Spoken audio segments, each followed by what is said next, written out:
It's Conduit News Radio with Paul Harrell.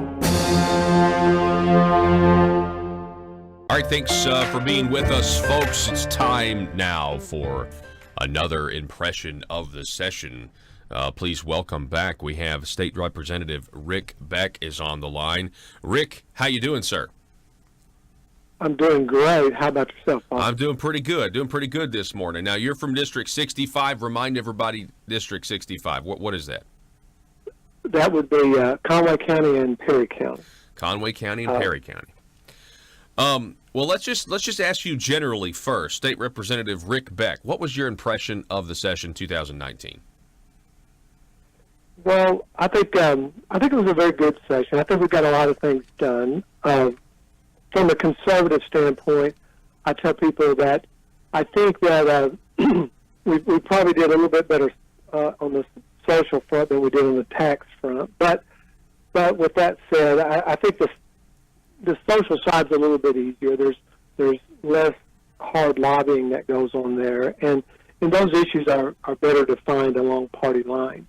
So I think that's one of the reasons that we tend to come out a little bit stronger on some of these social issues. When it comes to taxes, however, there's obviously a lot of lobbying involved with people who are wanting tax increases, and also it's easier to cross across the line there. A tax increase that promotes the free market. You really have to look very closely at those. So I think sometimes we get a little bit confused, and sometimes we vote for something that maybe we shouldn't have. I don't think you did that. I mean, at least on the three of the bills that I've been paying a lot of attention to, you voted against this internet sales tax. You voted against a levy on the 0.5% sales tax to keep that from sunsetting, and then you voted against the gas tax. So first of all, State Representative Rick Beck, thank you for doing that. And my question is, voting no on all three of those bills, how did you stand up to the arguments of the establishment types that were saying, we got to take more money from the people? What basis did you use to make your no decision? Well, one of the things that I look at, and by the way, many of those taxes actually supported initiatives that I support. So that was fine, but I thought that we were going about it the wrong way. Gas tax in Arkansas, I think, really hurts the people that we are trying that we should be trying to help. The effort there is, Arkansas is a rural state. People driving back and forth to work, when you increase the taxes on their gasoline, that hits their bottom line. So I think that's a very crippling tax in that aspect. The other thing was, as far as the 0.5%, sending the 0.5%, not letting it sunset, I really felt like we should have handled that ourselves. It's almost like we're pushing that back down to the voters as opposed to taking care of some of that stuff ourselves. One of the things that I use a lot of is, again, pushing for efficiency. But I worked in a major corporation, and in that corporation, my manager used to always say, I worked as an engineer, he would always ask me the question, would you be happy to take this back to the stockholders and say, you spent their money on this? And that makes it a lot easier to say no to some of these tax hikes, because I use the exact same thing. I work for the Arkansans. Right?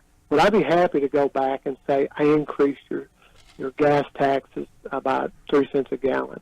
And I just couldn't say that, so it makes it easier to say no to those type of things.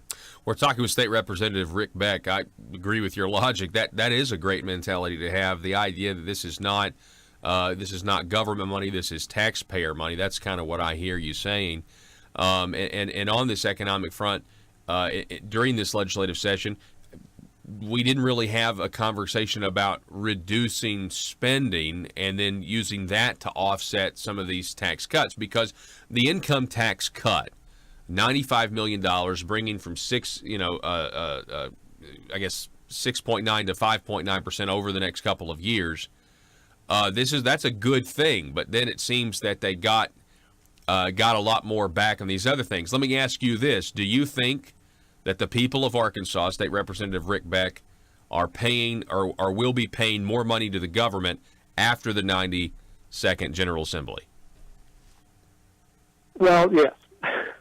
I went back actually and looked back when we were having that discussion.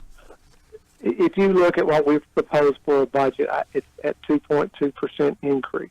Now, that's the lowest increase in 10 years by a slight margin, but it is the lowest increase in 10 years as far as that. But nevertheless, it is an increase. One of the things I always look at, instead of cutting spending, I try to emphasize, try to increase the efficiency of government. As you know, the bill that I proposed, the Transformation Savings Bill, does just that. It says, okay, let's make government more efficient. Let's give our Kansans more bang for the buck, and as opposed to just coming back and saying, okay, yeah, well, we need more money for this, or we need more money for that. So I tend to always fall to that side that says, okay, how can we increase the efficiency of the systems that we have? Quite honestly, and this is not necessarily a reflection of the highway bill or anything, but if a state agency comes back and is needing more money to do what they were supposed to do, my first question is, why do you need more money? What's happened? What's changed? Or that requires that you need more money to do the job that you were told to do, and we're actually budgeted to do. So I think we don't ask that question enough. Yeah. Down there, we really look and say, okay, here's more money. One of the things that I when I first went into, excuse me, considering going into politics, I talked to some legislators, and they told me this. They said, every ideal that comes forward will be a good ideal. All right. You have to decide what's the best ideal, and what ideals are actually worth the money that it costs. And that's a very true statement, but I take it one step further, and this is what I say. The person bringing me the ideal, I want to give you a fair listen. I want to listen to what you have to say, but I also have to consider this. I'm not spending my money. I'm spending our Kansans' money, and I have to say, would they pay for this? Would they agree with this? And that's the main issue that I think we really need to look at, because it's not just the group, whatever group is wanting more money to do whatever. It's not just those guys that you're trying to serve. They might have a very worthy cause, but you also have to consider the people who are paying the bill, our Kansans. So I completely agree. I think that our listeners are loving where you're coming from, State Representative Beck. And you mentioned your government efficiency bill. Now, that actually got passed, correct? I mean, that became the law, right? Yes, it did.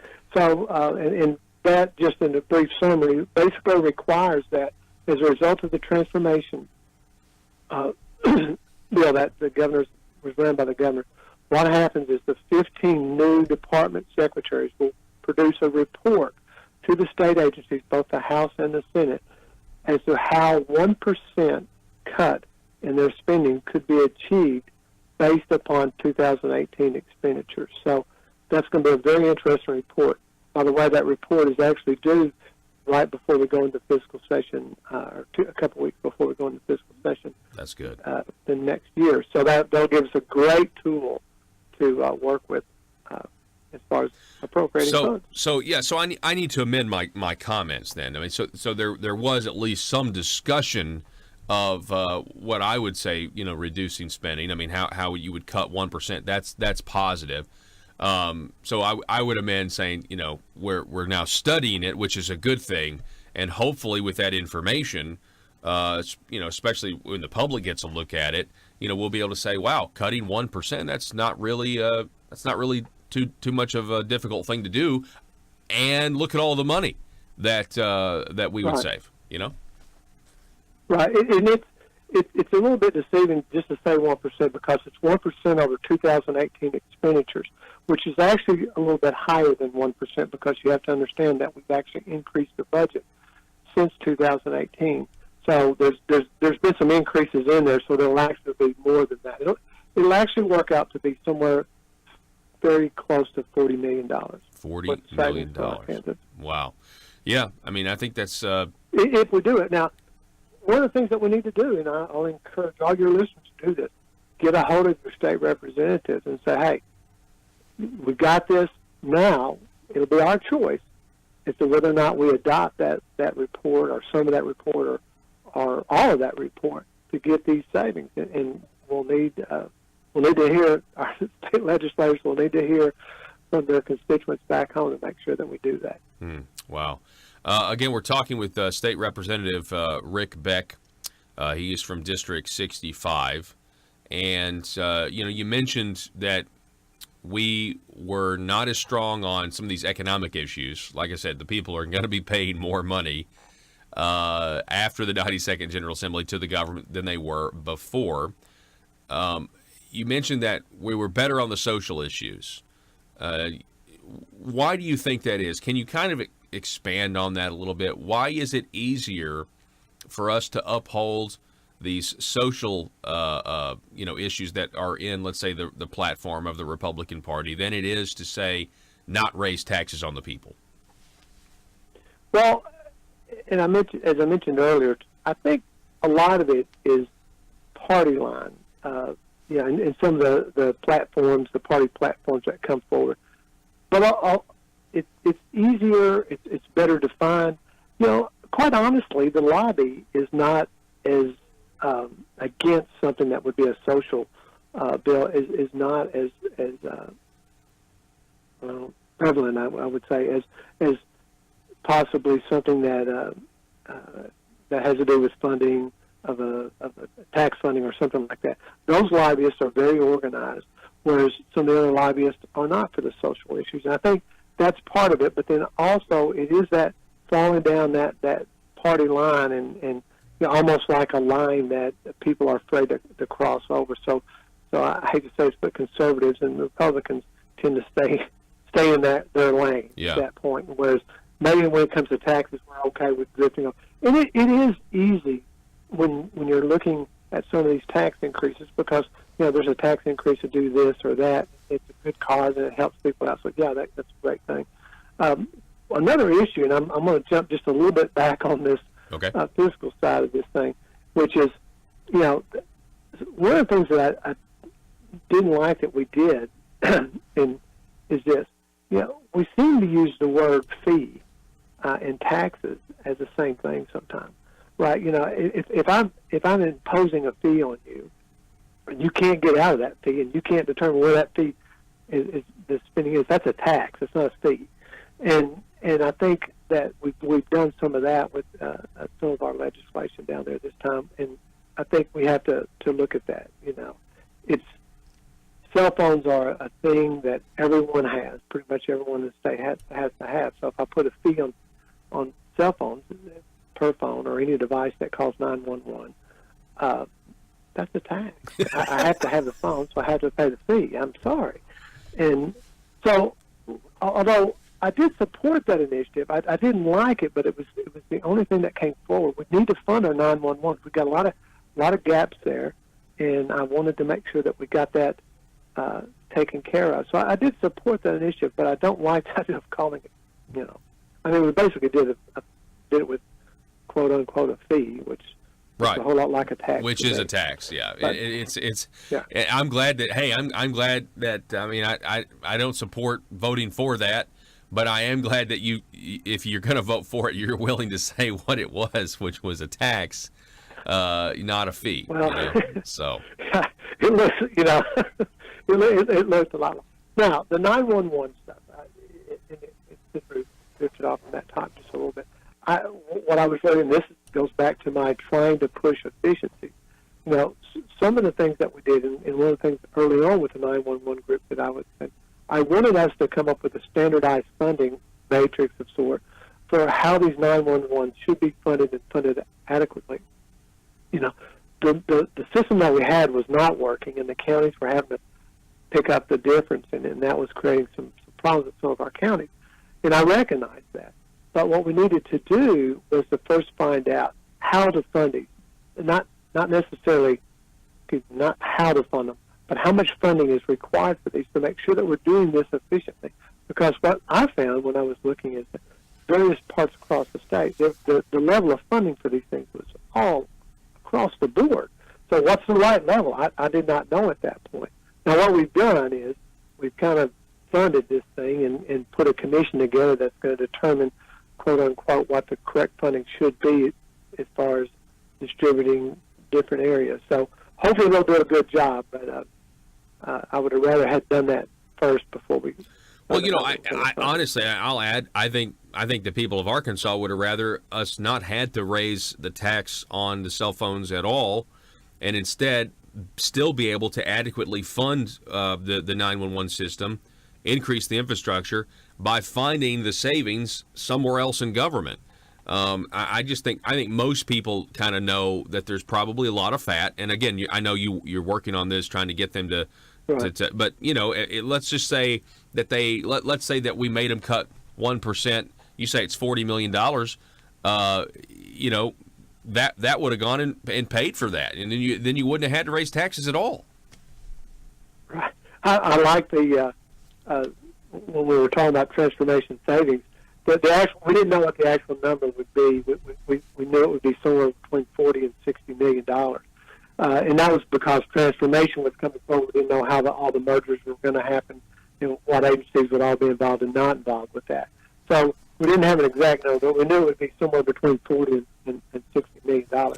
It was interesting that we went out to try to find this gas price increase was about the same. And that was one of the things that I actually promoted down there, was like, hey, if we do this and do it right, we don't have to raise the gas taxes. And yeah.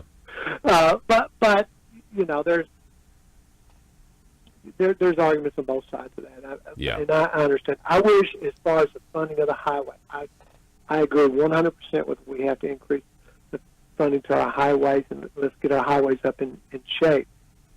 But I think I'm a bit like you. Let's take a look at, first of all, how we do that the most efficient way that we can possibly do it.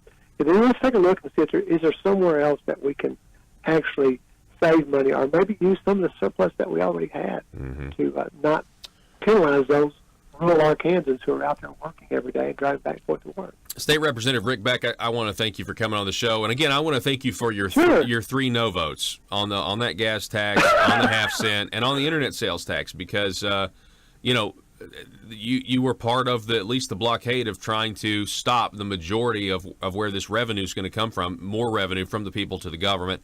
And I appreciate you coming on, giving your impression of the session. Right. Well, as I said before, I enjoy coming on the show anytime. Feel free to give me a call. I'll be glad to give you my input. It'll be free and worth every penny of it. Hey, I can appreciate that. Thank you so much, sir. If it's free, it's tax-free food. Yeah, that's right. That's right. They're not going to tax that. I appreciate it, Rick. Thank you so much, sir. Appreciate you. You have a great day. All righty. Folks, we're going to take a break here.